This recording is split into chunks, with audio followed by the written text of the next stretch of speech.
Bonjour, nous venons d'apprendre que l'AFPA va accueillir 2000 réfugiés prochainement, et ceci par la voix de son président Yves Barrou. C'est une initiative évidemment à laquelle la CGT s'associe pleinement, et nous souhaitons que cela se fasse dans les meilleures conditions. Dans les meilleures conditions, cela veut dire que l'hébergement soit à niveau.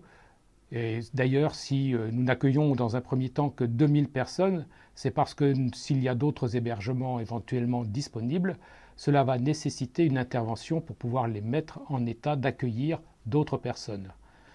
Et donc déjà des chiffres ont été évoqués de 6000 réfugiés supplémentaires qui pourraient être accueillis, à condition que des aides nous permettent rapidement de mettre en état ces logements.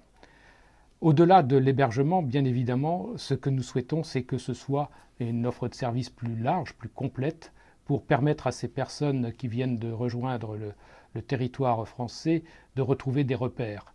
Ces repères, c'est d'abord une meilleure maîtrise de notre langue, donc probablement des cours de français pour leur permettre d'échanger plus facilement.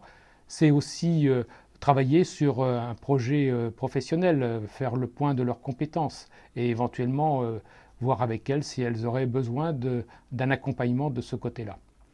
Voilà ce qui se profile.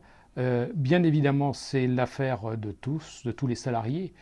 C'est l'affaire, bien évidemment, aussi des organisations syndicales, au premier rang desquelles la CGT entend bien s'engager et mobiliser au-delà de l'AFPA les ressources qui seront nécessaires à la réussite de cette opération.